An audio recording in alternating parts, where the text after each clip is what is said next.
안녕하세요. 부자오빠입니다. 제가 한동안 주식을 끊었다가 올해 바이러스 사태로 인해서 한 2월인가 3월쯤에 개폭락한 적이 있잖아요. 그때부터 제가 다시 주식을 시작을 했습니다. 정말 오랜만에 제가 주식을 다시 시작했는데 대략 5개월 정도 된 것 같습니다. 사실 타이밍은 정말 좋게 들어갔어요. 제가 거의 최저점에 들어갔기 때문에 타이밍은 기가 막혔는데 간만에 제가 계좌를 확인해 보니까 생각보다 수익률이 별로 안 좋았습니다. 왜냐하면 제가 계속해서 분할 매수를 들어갔는데 아시다시피 V자 반등이 나오면서 주가가 계속 올랐거든요. 그래서 제가 아까 계좌에 들어가서 종목별로 수익률을 제가 기록을 해놨습니다. 제가 금액까지 밝히는 건 좀 그렇고 수익률만 공개를 하겠습니다. 먼저 비중이 가장 높은 삼성전자가 14.74%입니다. 국내 주식은 제가 삼성전자밖에 하고 있지 않아서 이게 끝이고요. 나머지 종목은 다 미국 주식입니다. 엔비디아가 4.05%, AMD가 34.57%, 테슬라는 마이너스 7.14%입니다. 유일하게 제가 지금 손실을 보고 있는 그런 종목입니다. 그 다음에 ETF로 넘어가서 세액공제를 받기 위해서 제가 연금저축펀드에서 투자를 하고 있는 타이거 미국 나스닥 100은 3.06%, IRP 퇴직연금에서 하고 있는 타이거 미국 나스닥 100은 2.79%입니다. 거의 비슷한 시기에 했기 때문에 수익률이 그렇게 큰 차이는 없네요. 그 다음에 역시 연금저축펀드에서 투자하고 있는 코덱스 미국 팡플러스 환해지 상품 2.7%입니다. 여기서 H로 표기된 건 환해지 상품인데 환율의 영향을 받지 않는 상품입니다. 자, 쉽게 말하면 환율 고정인 거죠. 자, 반면에 타이거 미국 나스닥 100은 H가 표기되어 있지 않기 때문에 환 노출 상품이죠. 달러가 강세를 보일 때는 환 노출이 더 낫고요. 달러가 약세를 보이면 환 해지 상품이 조금 더 유리한 측면이 있습니다.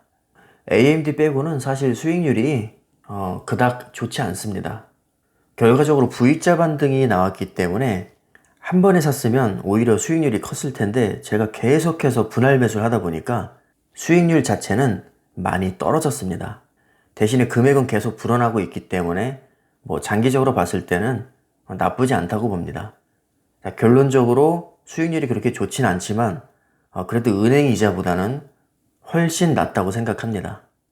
물론 아직까지는 그렇습니다. 언제 폭락이 나올지 모르기 때문에 그렇게 좋아할 필요도 없다고 보고요. 저는 최소 30년 이상을 생각하기 때문에 수익률이 사실 저에게 이렇게 와닿지는 않습니다. 어차피 제 눈에는 다 사이버 머니로 보입니다.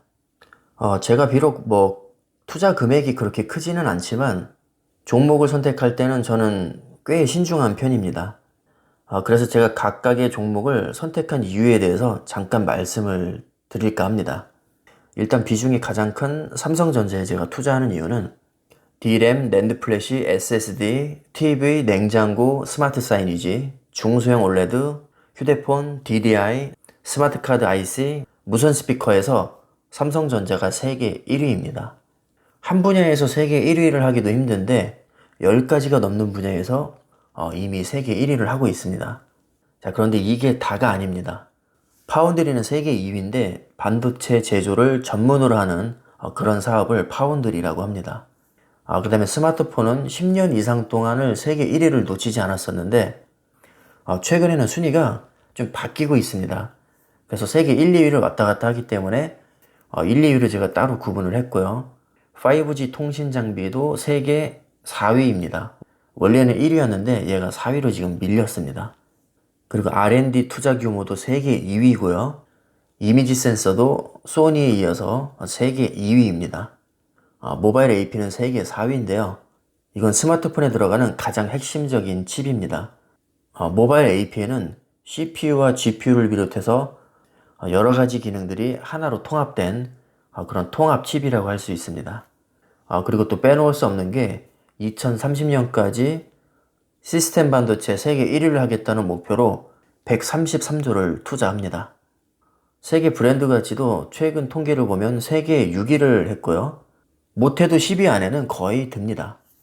그 다음에 반도체 기업을 놓고 봤을 때 전 세계 시총 2위에 해당되고요. 반도체 매출을 놓고 봤을 때는 세계에서 2위, 그 다음에 영업이익을 봤을 때는 세계 3위입니다. 삼성전자의 프로필이 이것도 제가 간단하게 축약을 한 게 이 정도고요. 이거 말고도 어마어마하게 많습니다. 삼성에서 하고 있는 사업이 사실 반도체가 가장 핵심이기 때문에 미래는 굉장히 저는 밝다고 보고 있습니다. 자, 그 다음에 미국 주식으로 넘어가서 제가 비중이 삼성전자 다음으로 큰 엔비디아입니다. 이 엔비디아는 GPU를 세계에서 가장 잘 만듭니다. 그래서 GPU 세계 1위, 그 다음에 반도체 시총 세계 3위 기업입니다. 얼마 전에 인텔의 시총을 뛰어넘었죠. 사실 제가 엔비디아에 투자하는 가장 큰 이유는 4차 산업혁명에서 가장 기대가 되는 그런 기업 중에 하나이기 때문입니다. 특히 인공지능과 자율주행 연산에는 GPU가 가장 효율이 좋거든요. 아직까진 그렇습니다. 언제 이게 또 바뀔지 모르겠지만 제가 판단할 때는 아마 4차 산업혁명이 본격화가 되면 굉장히 큰 수혜를 받을 것으로 저는 예상을 하고 있습니다. 그래서 이미 주가가 엄청나게 뛰었지만 앞으로도 저는 폭발적인 성장을 예상하기 때문에 투자를 하고 있습니다. 그 다음은 AMD입니다. AMD도 비중이 꽤 큽니다. 자, AMD는 엔비디아에 이어서 GPU 세계 2위 기업이고요. CPU도 인텔에 이어서 세계 2위 기업입니다. AMD는 사실 거의 망할 뻔한 기업이었는데, 자, 리사수라는 천재 CEO로 바뀌면서 요즘에 엄청난 주가를 달리고 있죠. 역시 4차 산업혁명에서 굉장히 기대가 되는 기업이라고 할 수 있습니다. 자, 그 다음에 테슬라를 또 빼놓을 수 없죠. 테슬라는 유일하게 지금 마이너스 수익률을 기록하고 있는데요.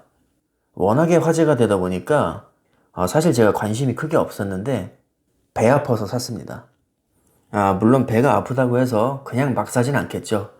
테슬라는 전기차에서 이미 세계 1위고요. 자동차 전체 시총에서도 토요타를 제치고 세계 1위에 올랐죠. 그리고 CEO가 일론 머스크인데 제가 볼 때는 천재 같습니다. 사실 재무제표를 봤을 때는 테슬라는 그닥 메리트 있는 기업은 아닙니다. 10년 이상을 만년 적자에 시달리던 기업이고요. 자율주행 기술력도 거의 최하급에 해당이 됩니다. 테슬라면 전기차와 자율주행이 떠오르는데 전기차 배터리 기술력은 굉장히 좋거든요. 그런데 자율주행 능력은 사실은 거의 하급입니다. 이건 이미 전문가들이 벤치마크한 자료가 있기 때문에 찾아보시면 금방 확인할 수 있습니다. 자, 하지만 CEO가 워낙에 천재이기 때문에 저는 분명히 나중에 크게 오를 수 있다고 생각을 하고 있습니다. 사실 테슬라의 비중은 그렇게 높지는 않습니다. 그 다음에 ETF로 가서 타이거 미국 나스닥 100과 코덱스 미국 팡플러스는 사실은 제가 세액공제를 받기 위해서 투자를 하고 있습니다. 원래는 제가 인베스코 QQQ라는 미국 ETF를 했었는데 거의 구성이 동일하기 때문에 제가 정리를 했고요. 얘는 시작한 지 며칠 안 됐습니다. 이 연금저축펀드와 IRP 퇴직연금은 특이하게도 개별 종목에는 투자를 할 수가 없습니다. 그리고 해외 주식뿐만 아니라 ETF도 직투로는 투자가 불가능합니다. 채권이나 국내 ETF 또는 국내에 상장된 해외 ETF만 투자가 가능합니다. 원래는 제가 삼성전자에 투자를 하고 싶었는데 개별 종목은 불가능해서 나스닥 중심의 ETF를 제가 선택을 했습니다. 국내 ETF 중에는 사실 2차 전지 관련주를 제가 조금 고민을 했었는데 기존에 제가 QQQ라는 미국 ETF를 하고 있었기 때문에 그냥 그걸 정리하고 같은 상품으로 이렇게 갈아탔습니다. 세액공제 한도가 연금저축펀드는 400만원까지 되고요. IRP 퇴직연금은 300만원까지 되거든요. 근데 연금저축펀드는 400을 다 채웠는데 제가 IRP는 아직 다 못 채웠기 때문에 추가로 들어오는 거는 2차 전지 관련주에 제가 투자를 할 생각입니다. 자, 그래서 ETF는 4차 산업혁명의 중심이 될 미국 나스닥 중심으로 제가 구성을 했고요. 구성 자체가 나스닥 상위 100개 기업이 포진해 있기 때문에 장기 투자하기에 굉장히 좋은 상품이라고 생각을 합니다. 거기에 세액공제도 되고 노후 대비도 할 수 있기 때문에 일석삼조라고 할 수 있겠죠.